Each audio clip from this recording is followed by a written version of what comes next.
So what are the biggest mistakes that you see women making when it comes to money? Biggest mistake, I think, is we just think that we are not good at money.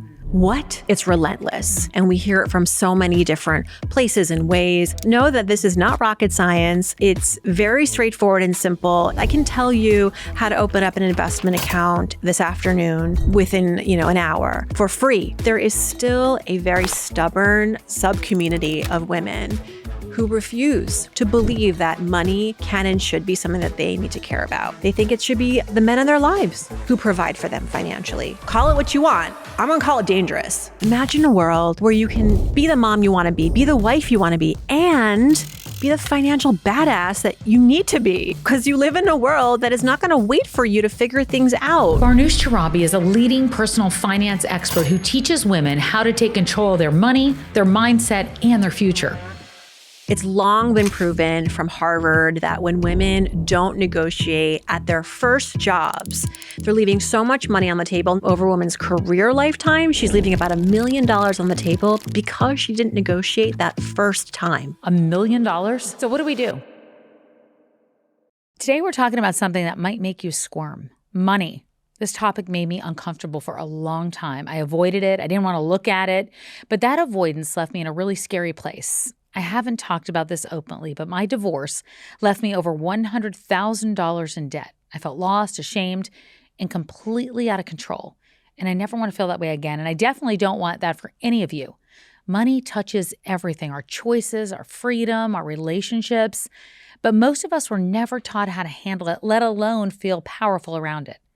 There was one person who I confided in when I was dealing with my debt, Farnoosh Torabi, one of the most respected voices in personal finance and author of A Healthy State of Panic, where she shows how your fear around money can actually become your superpower. I want you to leave this conversation we're having feeling more in control with real, clear tools that you can actually use, whether you're home with your kids, rebuilding after a major life change, or just trying to get a better handle on those finances. Farnoosh is going to walk us through how to build confidence, protect yourself, and create real money independence. Before we get started, if you have a moment, please leave a review for The Tamsen Show. The more reviews we get, the more people can find this podcast. So let's go ahead and get into it. Farnoosh, you know that you and I have shared a lot over the years. For people who don't know, I don't know how many years we've known each other, but it's been many decades, my friend, right? Yes, at least, yes, for sure. For sure. It's good to have you here. Thank you so much. You have a podcast where you talk about money all the time, and I know that that is a really difficult topic for a lot of people. Yeah. Women in particular, right? So difficult. We're not raised to believe that this is an area we have permission to hang out, to want for money. I mean, do you know anyone who would outwardly say, I want to be rich? I mean, it's terrifying. No. And yet I think it's so important. We think about it all the time. Who doesn't think about money all the time? It's one of the most pervasive topics. But for so many reasons, women, we feel shut out of the conversation. We feel like we don't have what it takes. We also don't feel like it's appropriate because money is gendered. And again, we feel like, I should just defer to the men in my life to answer a lot of these big questions around money. I want to talk about what pulled you into this work, but where that came from, it's like women didn't even have their own credit cards or their own checking accounts. Like, it was pretty recent if you actually think about it. Yeah, it wasn't just thoughts in our head or the family we grew up in and our particular culture. It was the systems that we were raised within, patriarchy, capitalism, our laws. And I don't think it's just in America. I think this is a global issue, a crisis, frankly. And only now are we starting to really talk about money. In the 20 plus years I've been working in this space, I can say that we're getting to a better place, but we have still so much work left. So Farnoosh, what pulled you into this line of work? Well, I always say there's a personal and a sort of professional calling that drew me to this space. Firstly, I grew up in a family with immigrant parents. Mother was primarily a homemaker. Father was an academic, and they thought about money a lot. I mean, I say this, and I think many people can relate to that push-pull around money growing up as a kid. On the one hand, my parents talked about money a lot, but it was a lot of, like, I say, fists banging on the table while they were talking. And a lot of their conversations, the tension was around the lack of freedoms that my mother had around money Sure. and the control that my father wanted to wield around money. And so growing up witnessing that in some ways was a hard lesson and an amazing gift, because I grew up terrified of becoming that person in a relationship who didn't have financial autonomy.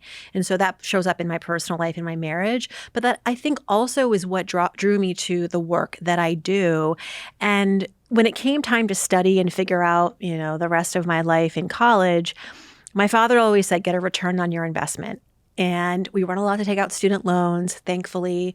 And I was like, what do I study? What's the most likely subject I can study to get a return on my investment? It was finance. So I studied finance, but I always wanted to be in service as a journalist, as a storyteller. And so I coupled that with a degree in journalism and just started working in the world of financial storytelling and financial reporting in my early 20s in New York City. And fast forward to today, that work has expanded to multiple ways of storytelling. So podcasts, books, on a stage, on television, et cetera. But the mission has always remained consistent, which is I want to ultimately help women advance. And what better way than with their money? I think your father would just pass out if he heard I didn't do the return on investment. I forgot the finance part of my degree, and I just did the journalism part because I was never taught to look at it like that. Actually, Yeah, I mean that is a gift in so many ways. The journalism later was a hard sell for my parents. I bet it was a hard sell. But I feel like I eased them into it. Okay, good. It was you already got the return on investment. Exactly. So, what are the biggest mistakes that you see women making when it comes to money? The biggest mistake, I think, is we just think that we are not good at money. What? This message has it's relentless. And we hear it from so many different places and ways. And that can be an ultimate stumbling block. I mean, if you just don't think that you're going to be good at something, you're not even going to try. So that's the first thing, is just know that this is not rocket science. It's very straightforward and simple. I think that there is a fear of getting too close to it. And we'll talk about how it sort of untangle from that.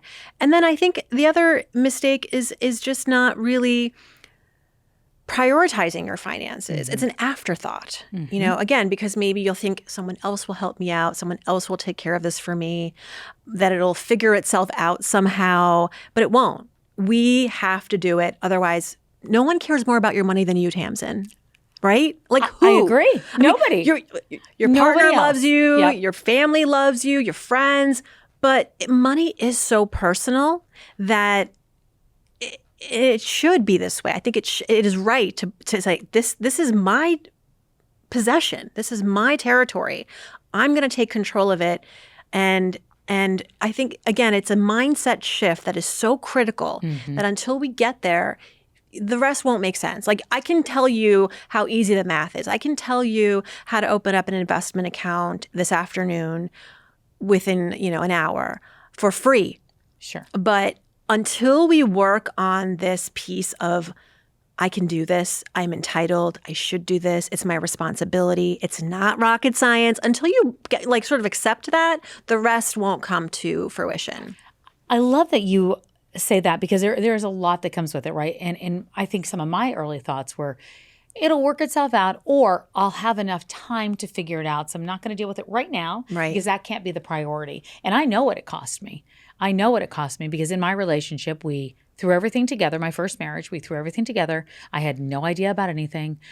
A lot of stuff was put on credit cards. We were starting a business, and it was to untangle that and then to deal with that debt was insurmountable some days. Like, some days I could barely get out of bed thinking about those numbers because I couldn't figure out a way to carve into it. When you're talking about $100,000 in debt and your job not even meeting those numbers and trying to figure out how to carve away at that, and it's all your responsibility in a relationship, it was a really difficult time. So I know that's in a lot of minds. But I have to say, there's a cost of staying small around money. Oh, yeah. And I know what that cost is, but can you explain what that cost is for women that might not realize it? Well, let's just take a piece of this. When women don't negotiate, for example, their salaries, when we don't ask for what our value is in the marketplace, because, and we didn't even talk about this, but I think a lot of women, and men too, but I think mostly women, we feel like if we make money something that we really care about and center our lives around to some extent, that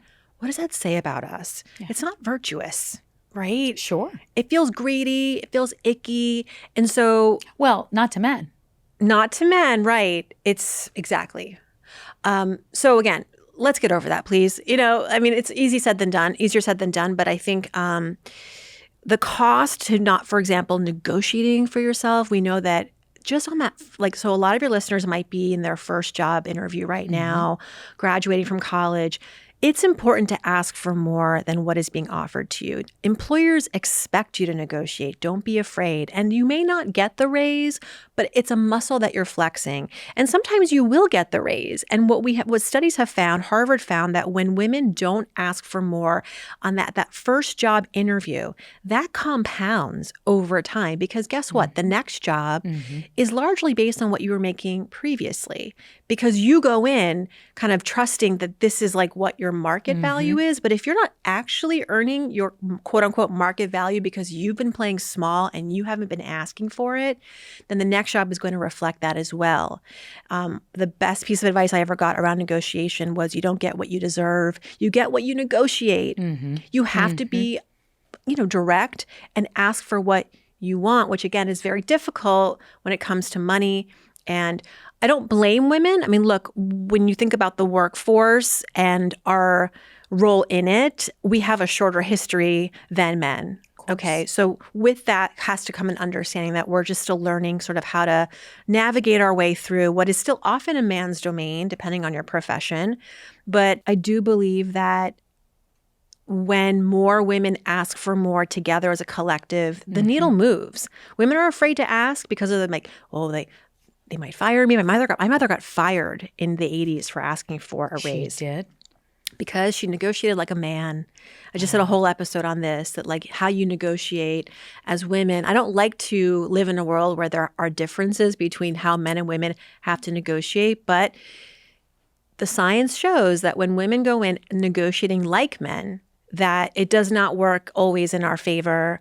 We need to sort of speak about the communal benefits of how me advancing is great for everybody. How do you negotiate the way you're supposed to so you don't get fired, right, or so you feel comfortable? And I will say that with the workforce being over the age of 42 right now, or people coming back and doing different jobs, or saying like, hey, I'm 32 and I don't really like what I'm doing now and I want to change roles. How do you go in and negotiate where it's not going to be offensive? Is that the right sentence? I mean, I don't know. So you're not going to upset somebody's apple cart? It bothers me that it Sure. could be upsetting to someone, but this is the reality. Yeah. So let's give women the tools to be successful. The first step is you have to do some research. You have to understand what competitors are paying. You have to understand what your skills are, what the economic value is against your skills, and come in with sort of an understanding of that plus your own sort of special sauce and what you're going to bring to the table. I mean, look, at the end of the day, a company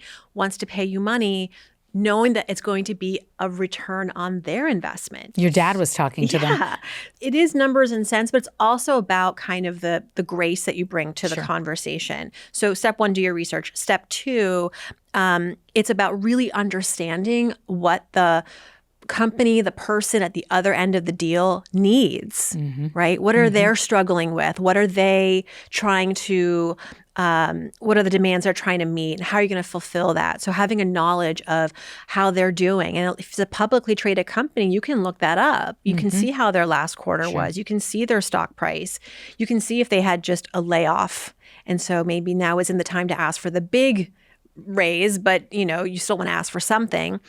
And I think it's important to realize that money is not the only thing that you want to negotiate for. Go in with at least a few things in your mind that you want to earn. In addition to earning more money, what about a title bump? Because that also can help you, maybe not in this current job, but the next job you go for, to have a senior attached to your title, right? That will automatically sort of elevate your pay potential. It happened to me once when I was in my 20s. I negotiated a title bump, and I think it really opened up more doors for me as I was trying to go out there and get a book deal and get on television. And then here's the trick. When you ask for what you want, stay silent. Silence is really hard. is really hard because we have so many great ideas about how we, should make what we want to make and how we're going to be a great asset to a company. But we need to sort of allow the other person to fill in some of that gap. And we don't want to negotiate against ourselves. And that's sometimes what can happen when you over talk. When you hear the word negotiate, you think you're supposed to be in a courtroom defending your decision, right? It's not a defense. So I would like to do a role play. Do you want to be the person asking for money? I guess that's the right way to do it, right? Sure. Okay. Farnoosh, we think you're incredibly talented. What are you looking for in a salary? What would you like to make? Well, I've done some market research, given what my previous employer was paying for a job that was actually a bit less than what I'm doing now. This would be a sort of my responsibilities would be more here. I'm really looking forward to sinking my teeth in. I've done some research, outside of this company to see what competitive pay would be in New York City, given my experience and my enthusiasm for bringing my skills and all that stuff to the table.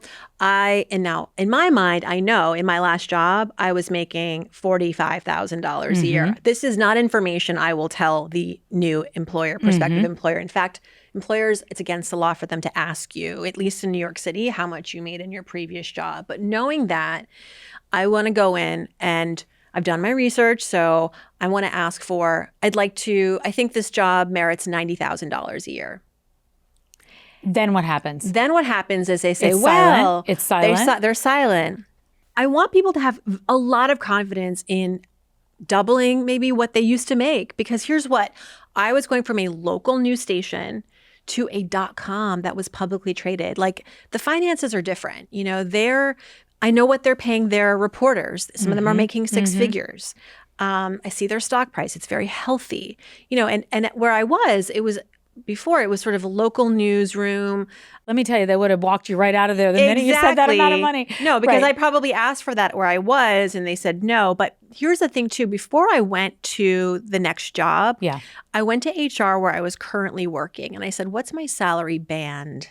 What is a salary band? Really, really important. So your salary band or your salary range is something that is available to all of us if we're working typically for a mid to large size company. You go into HR. This is what your company has essentially budgeted for your role, and you're going to be somewhere in that range. And do they have to legally tell you that if you ask? I believe so. And they will not push back. Everybody can do this. This is golden information because, one, if you're trying to negotiate for more money at your current company, because I knew this going into this next job, that my old company could have paid me up to $90,000. I was making $45,000. Wow. And I had been there for 3 years. Right. I felt like, but you were never going to go in that job from 45 to 90. That was never maybe if I had been there for 10 or 15 years. Oh, yeah, sure. But I'm saying not a one jump, right? This is why switching jobs is the best way to make more money in many cases. That's fascinating. Yeah. So I went in knowing that my local news job, had I been there for another 10 years, would have maybe inched up to $90,000. And here's my next company, which is more vibrant, more financially solvent, and really needs me. They're not, I'm not a dime a dozen here where I was in my old newsroom. I'm like the only person who's going to carry this department. And I think I'm the only one they've interviewed. So I'm going to go for it. And I asked for 90. So now silence. And the hiring manager says, well, we don't have 90,000, but how about 75? And we will discuss a raise in 6 months. Now, wow, ladies and gentlemen, nobody gets a raise 6 months onto a new job. I'm just here to tell you. I was just going to believe it and take it. No. Okay. So I knew that was just a way to push it off till who knows when. And again, 6 months, who's asking for a raise 6 months into a new job? This is the time to negotiate when you are about to go into a new job. So how do you do that next ask without feeling like, wow, I'm going to really... I said this. I said, well, fair, but how about we settle at 80 and I won't bother you in 6 months? And I laughed. Part of it is like a dance, right? Yeah. It's reading the room. Yep. this is okay, everybody. You're allowed to go back and forth. It's supposed to be a tennis match. And I think actually in that moment, I won some additional respect from my boss, who was essentially the one negotiating with me. Like, wow, this woman is... She knows her She worth. knows what she's quote, doing. Right. Mika. And I got it. And I started at 80 grand. And the next year, I got to six figures. I hit 100,000. So you went over your asking price. I love that story. I think that's an incredible story. Okay, so let's go back to our, you basically did it, but that silence or that fear of giving an amount, I think is very scary, but there's not a way around that, right? I guess you have to do your research. You do your research, be grounded in that.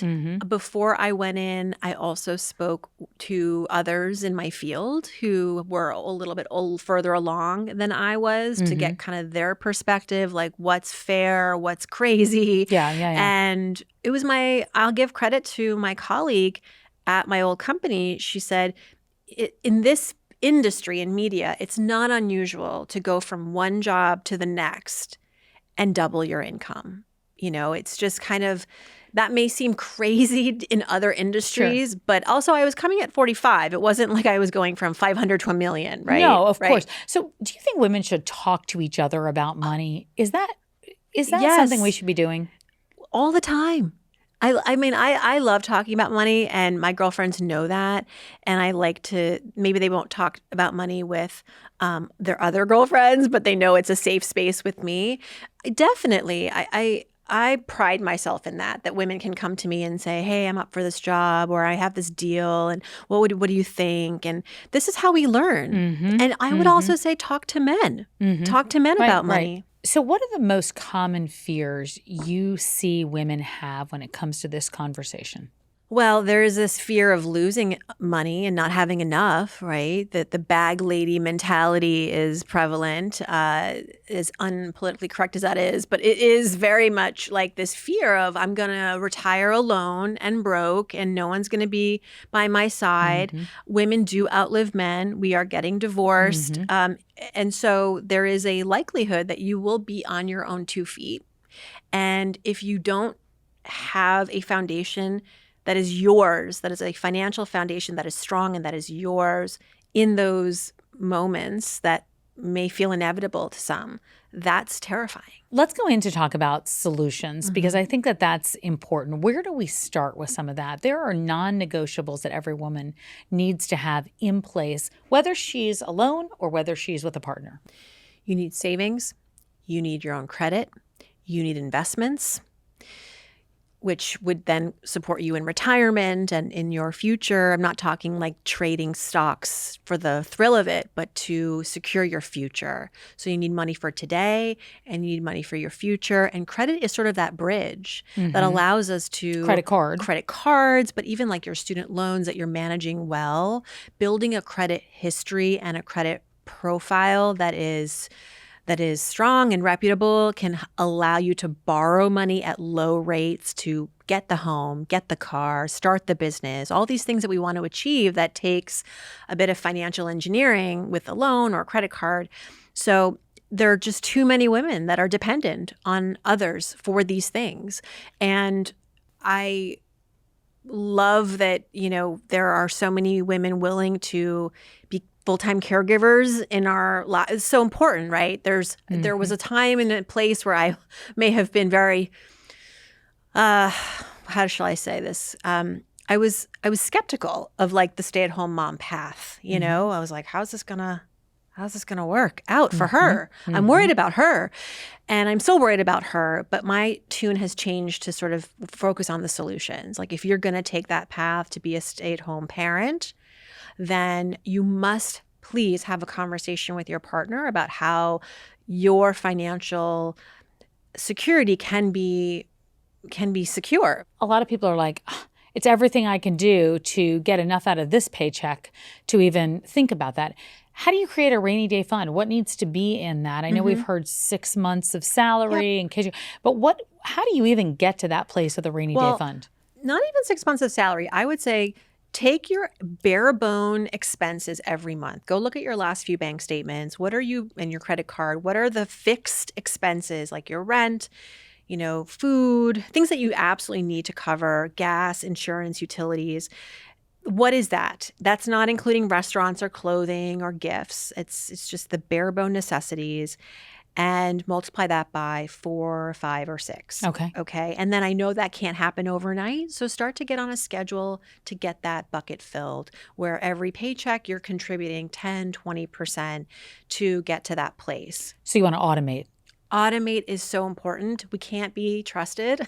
Trust me, I know. Myself included. So lean into the technology, automate those.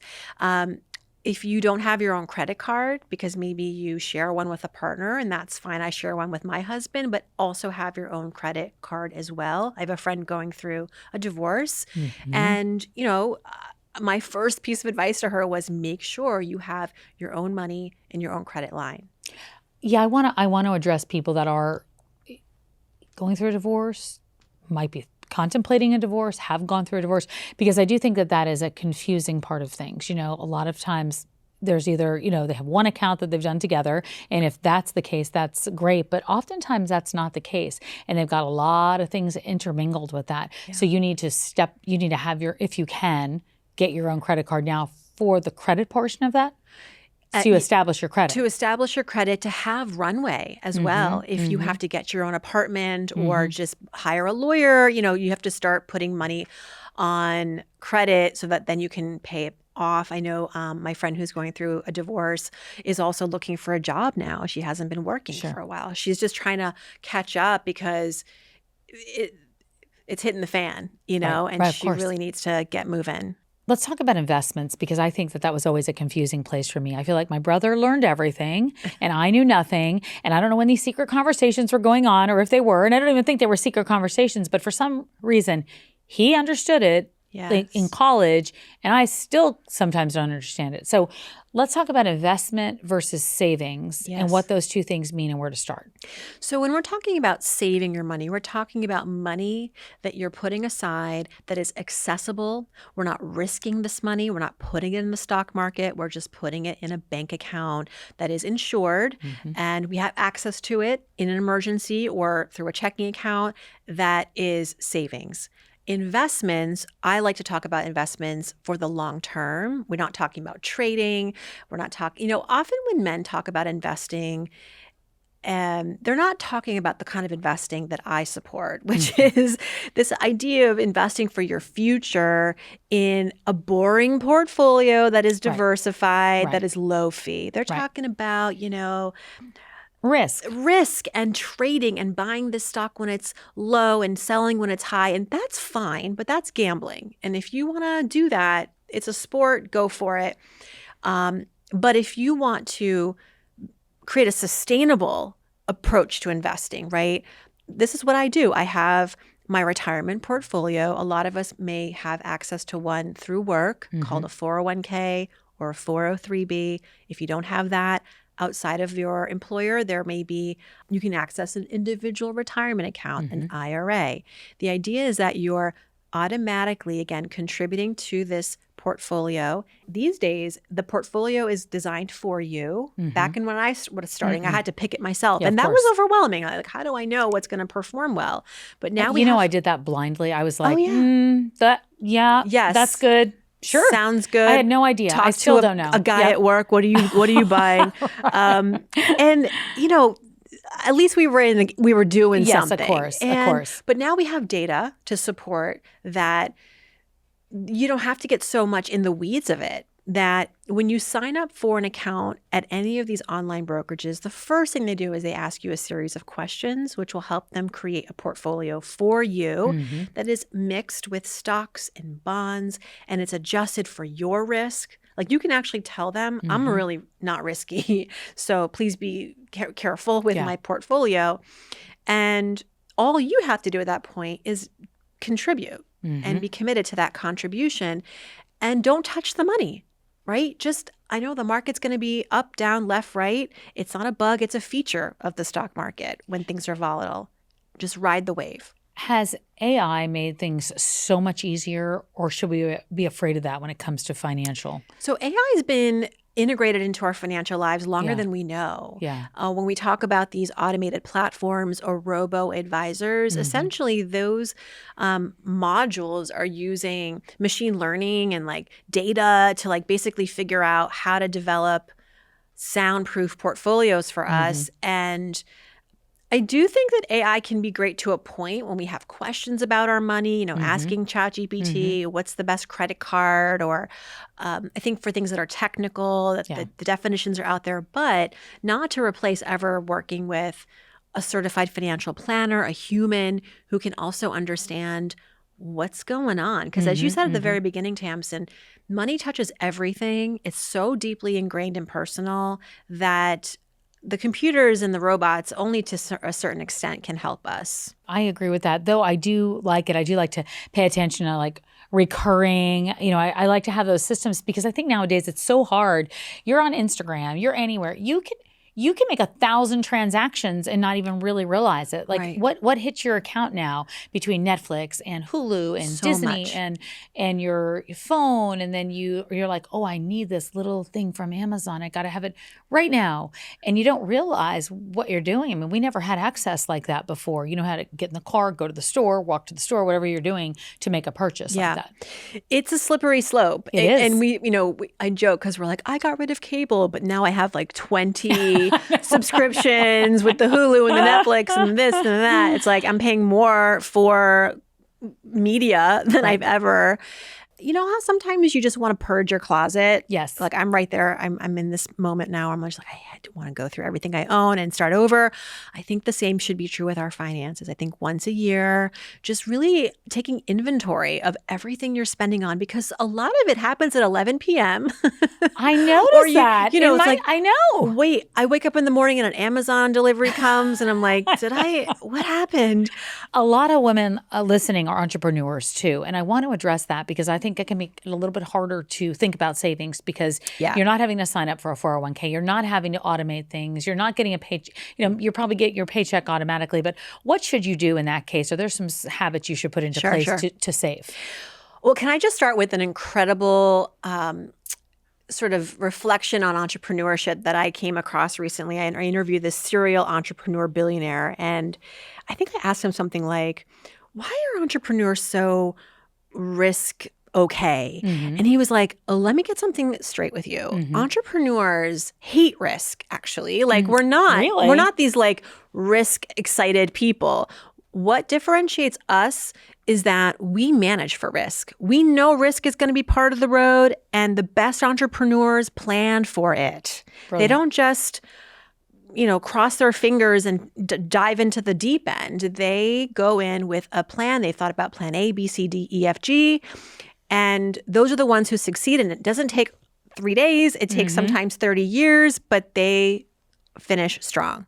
And we don't hear about those stories because they're not sexy, right? The news, we cover things that are outliers. Yes, of course. When an entrepreneur defies risk and gets lucky, we're like, oh my gosh, entrepreneur of the year. Yeah. That is not how it gets normally done. And that's not the advice. So for women entrepreneurs, if you are uncomfortable with risk, that's okay. The key is to sort of create a worst case scenario for your business, plan for that risk happening, but still do the thing.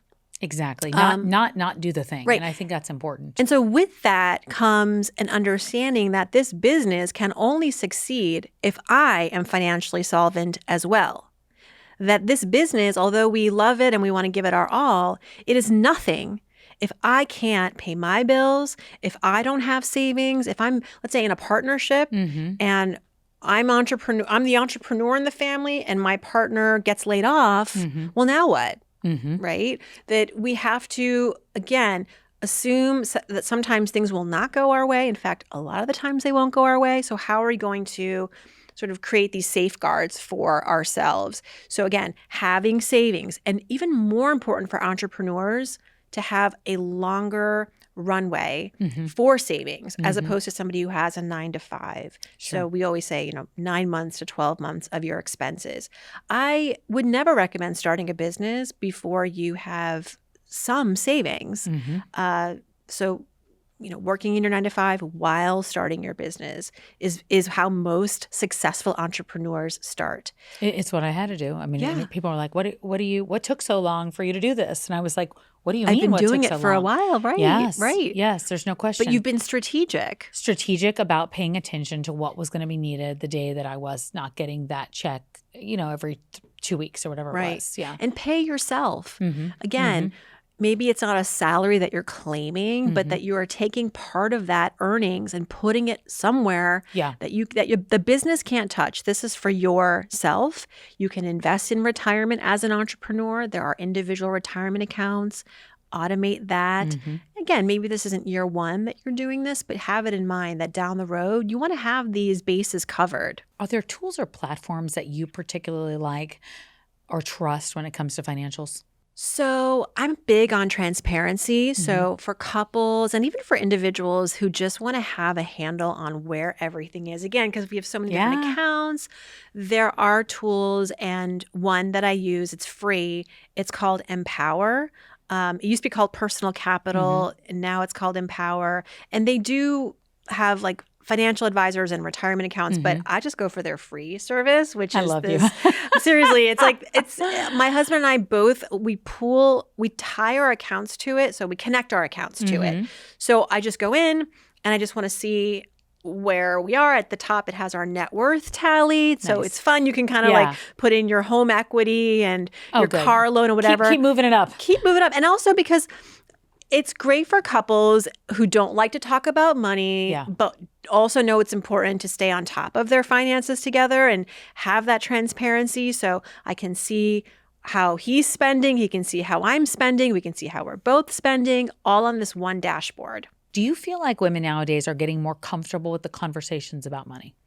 It's hard to know. I think I have to believe that the answer to that is yes, just based on where I started in my career to where we are now. Sure. I think we have many more avenues to have these conversations. They're not just happening behind closed doors. It's online. It's on social media. It's on YouTube. It's on the podcast. So I'm very grateful for that.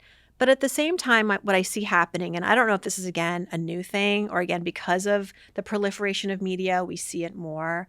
But there is still a very stubborn sort of sub-community of women who refuse to believe that money can and should be something that they need to care about. So what do they think? They think it should be the men in their lives who provide for them financially, because that is their role as men. And as women, our role is to be the supporters, the caregivers, the nurturers. It's a very antiquated, it's how probably our ancestors thought about it. Sure. But, living in 2025, I think that's a very dangerous way to live, quite frankly. Call it what you want. I'm going to call it dangerous. I get it though, but it is for a number of different reasons. But I think one in particular, I just wonder what that does to your confidence, your feeling about what your feeling of like, okay, I've got this, I'm safe. Like for me, money was safety or freedom, right? It was one of those two things, and I think of that safety and.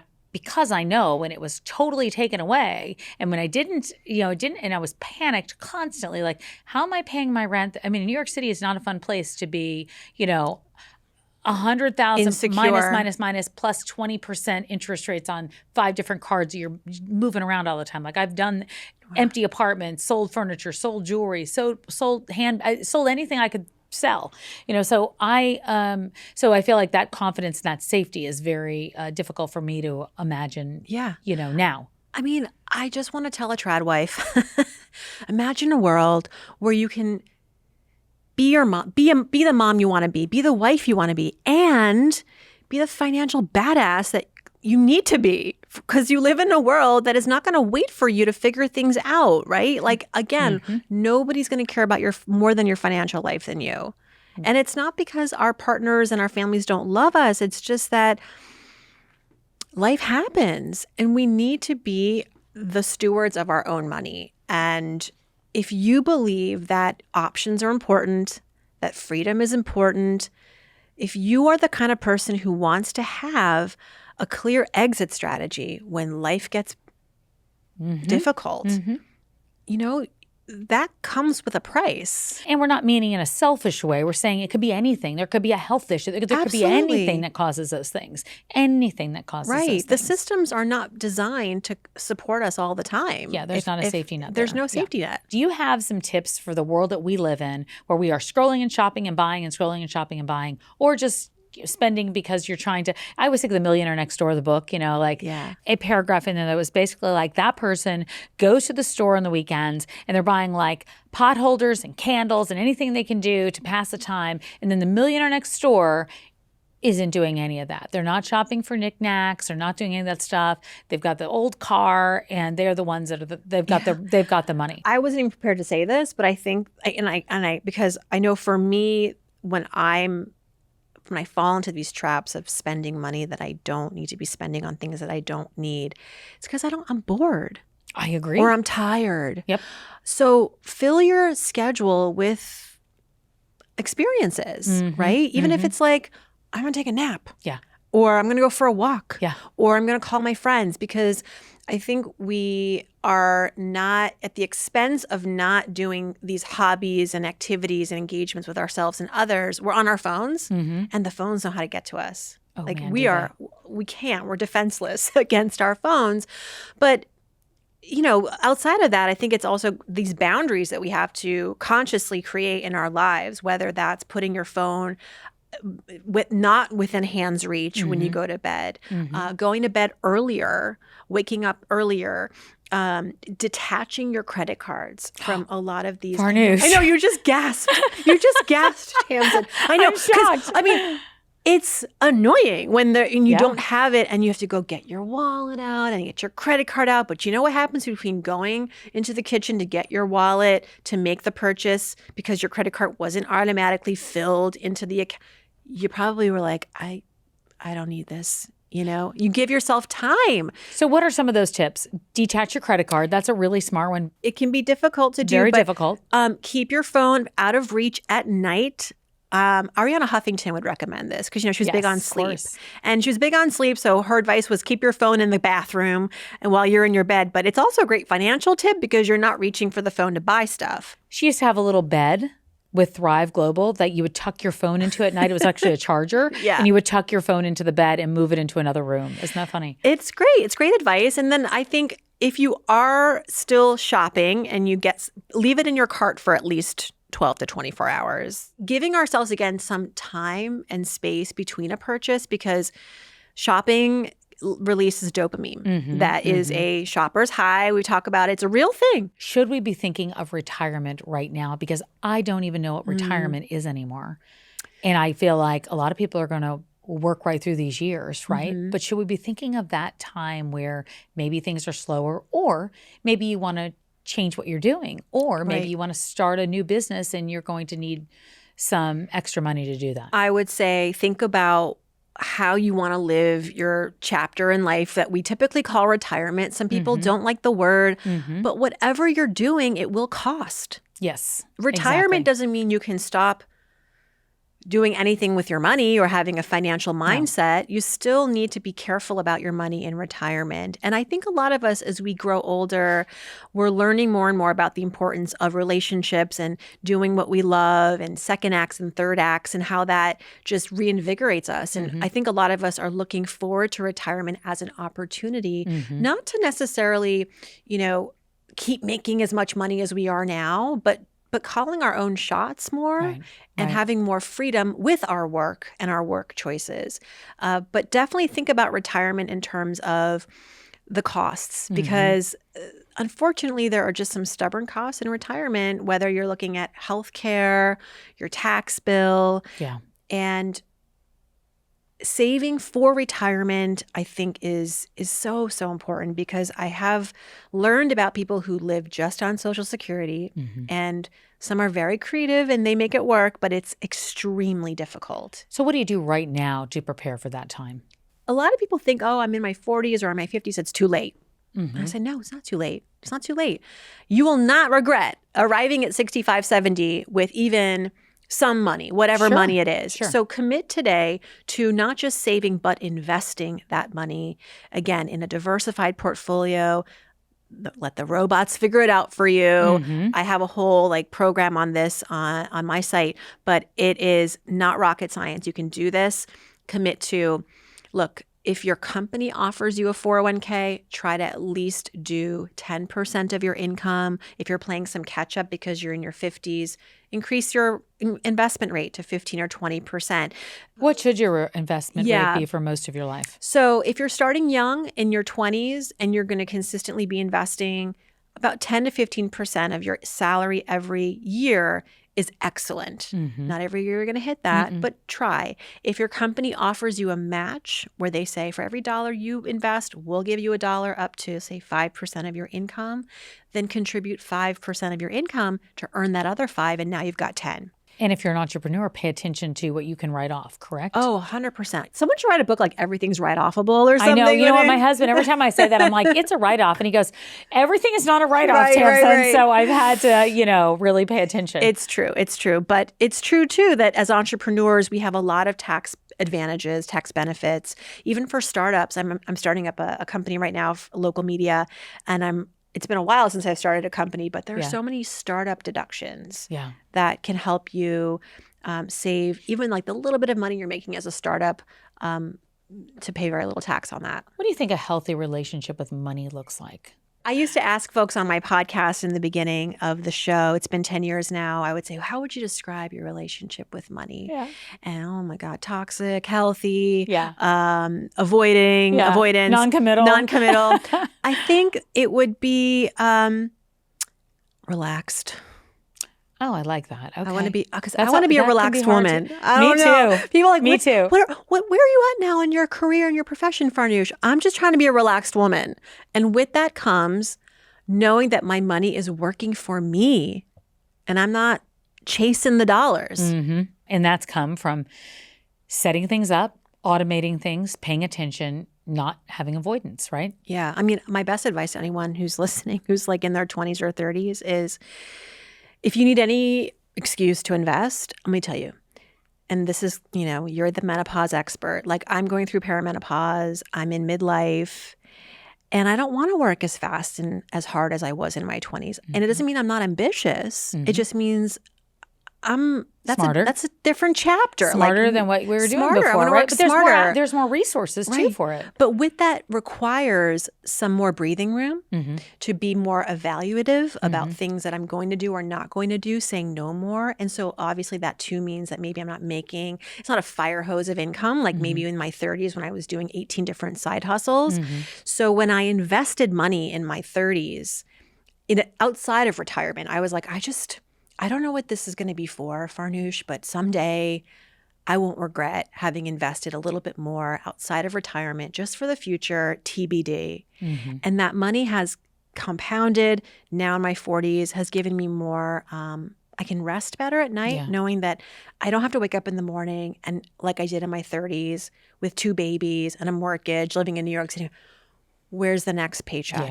How am I going to make the next paycheck? I'm with you. And I still think about money. I'm ambitious to make and grow, but that pace, which is just not me anymore, has been supported by having this financial cushion that started in my 30s. We started this talking about how women always apologize for wanting more by not actually talking about it and not actually saying anything. What is a mindset shift that will help women stop apologizing for wanting more? If you care about your freedoms, I mean, who doesn't? Do you want options? Of course. Do you want?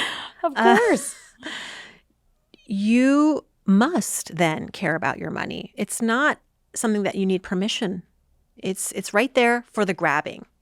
And it's a choice. Are you going to make that choice?